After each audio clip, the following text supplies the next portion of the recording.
તો ફક્ત સામું જોવાની બાબતમાં ઘરમાં આગચંપી કરી ભાવનગરનો આ બનાવ કે જ્યાં અસામાજિક તત્વોનો આતંક સામે આવ્યો। અહીં અદાવત રાખીને મારામારી કરી ઘર ફૂંકી દીધું, મારામારી કરી મકાન સળગાવી દીધાનો આ બનાવ સામે આવ્યો છે। નોંધનીય છે કે અગાઉ થયેલી બબાલ અંગે અદાવતમાં આ પ્રકારનું કૃત્ય કરવામાં આવ્યું। પોલીસે બંને પક્ષો સામે ગુનો દાખલ કર્યો છે। રાજપીપળામાં બે આખલાઓ વચ્ચે જાહેર રોડ પર 1 કલાક સુધી આખલા યુદ્ધ ચાલ્યું। રાજપીપળાના લીમડા ચોક રોડ પર ઘટના ઘટી, જેમાં આખલાઓએ બે સ્કૂટર સવારને અડફેટે લીધા। સ્કૂટર સવાર સ્કૂટર છોડીને ભાગ્યા હતા, જેના કારણે જાહેર રોડ પરના રાહદારીઓ તેમજ વાહન ચાલકોમાં ફફડાટ ફેલાયો છે, તેમજ સ્થાનિકો પણ હાલ ખૂબ જ ચિંતિત છે। ગીર સોમનાથમાં ફરી દીપડાએ બાળકનો જીવ લીધો। ઉના તાલુકાના ભાચા ગામે ખોડિયાર મંદિર પાસે એક દીપડાએ પરિવાર સાથે સૂતા 2 વર્ષના બાળક પર જીવલેણ હુમલો કર્યો। દીપડો બાળકને ઝૂંપડામાંથી ઊંચકીને 500 મીટર દૂર આંબાવાડી સુધી લઈ ગયો, જ્યાં તેનું કમકમાટી ભર્યું મોત થયું। જસાધર વન વિભાગને ઘટનાની જાણ થતાં જ પાંજરા ગોઠવી દીપડાને પકડવાની કામગીરી શરૂ કરાઈ છે। તો હાલ પાંજરું મૂકીને દીપડો પાંજરે પુરાય તે પ્રકારની કાર્યવાહી કરવામાં આવી છે। નોંધનીય છે કે અહીં 35 વર્ષથી રહેતા પરિવારના 2 વર્ષના બાળકને દીપડો ખેંચી ગયો અને તેનું મોત નીપજ્યું। 2 વર્ષના માસૂમ બાળકનો દીપડાએ જીવ લેતા હાલ પરિવારમાં અરેરાટી વ્યાપી છે, જેને લઈને વધુ વિગત સાથે આપણી સાથે સંવાદદાતા દિનેશ સોલંકી જોડાઈ ગયા છે। દિનેશ, આ મામલે શું વધુ વિગત, શું અપડેટ?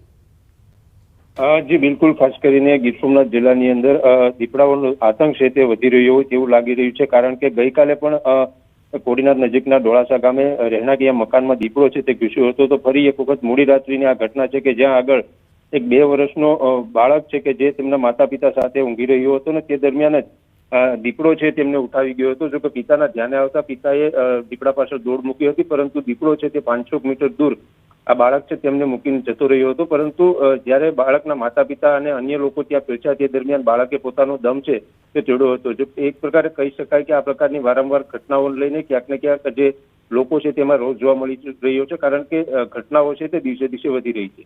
જી, આભાર માહિતી આપવા બદલ।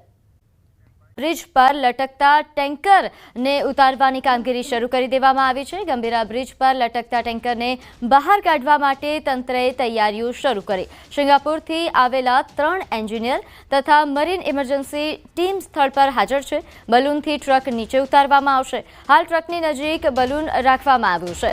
બ્રિજની બહાર ઓપરેશન માટે ટેન્ટ પણ તૈયાર કરી દેવાયો છે। તમામ સેફટીના સાધનો અને ટેકનિકલ સાધન ટ્રક પાસે પહોંચાડી દેવાયા છે। ટ્રકની પાછળ લાંબા દોરડા તથા હવા વગરના સ્પેર બલૂન પણ તૈયાર રખાયા છે, જેને લઈને વધુ વિગત સાથે આપણી સાથે સંવાદદાતા હાર્દિક જોડાઈ ગયા છે। હાર્દિક, આજે ટેન્કરને ઉતારવા માટેની તજવીજ હાથ ધરાઈ છે, કેવા પ્રકારની તૈયારીઓ? બિલકુલ, જો આ ટેન્કરની આપણે જો વાત કરવામાં આવે તો ટેન્કરના માલિક વગર વાકે છેલ્લા કેટલાય સમયથી તંત્રને આ છેડેથી પેલા છેડે પીસાઈ રહ્યા છે અને તેમના દ્વારા છેવટે એવું કહેવામાં આવ્યું હતું કે કાં તો મારું ટેન્કર કાઢી આપો, કાં તો પછી નદીમાં પાડી આપો। ત્યારે તંત્ર દ્વારા આ ટેન્કર જે છે તે કાઢવા માટે કવાયત જે છે તે શરૂ કરવામાં આવી છે। સિંગાપુરથી આવેલા 3 એન્જિનિયર તથા મરીન ઇમરજન્સી ટીમના જે અધિકારીઓ છે, કર્મચારીઓ છે, તેઓ સ્થળ પર પહોંચ્યા છે અને પ્રથમ બલૂન જે છે તે ટ્રકની નજીક લાવવામાં આવ્યું છે। દ્રશ્યમાં પણ જોઈ શકાય છે કે બ્રિજની બહાર ઓપરેશન માટે એક ટેન્ટ જે છે તે તૈયાર કરવામાં આવ્યો છે। તમામ સેફટીના સાધનો અને ટેકનિકલ સામાન ટ્રક પાસે પહોંચાડવામાં આવ્યા છે અને ટ્રકની પાછળ લાંબા દોરડા તથા હવા વગરના જે સ્પેર બલૂન છે તે પણ તૈયાર કરવામાં આવે છે। લગભગ હજી પણ 24 થી 48 કલાક જેટલો સમય જે છે તે લાગી શકે છે, પરંતુ તંત્ર દ્વારા વહેલી તકે આ જે ટેન્કર છે તેને બહાર કાઢવામાં આવે અને તેના માલિકને સુપરત કરાય, તે પ્રકારના પ્રયત્નો જે છે તે અત્યારે હાથ ધરવામાં આવી રહ્યા છે।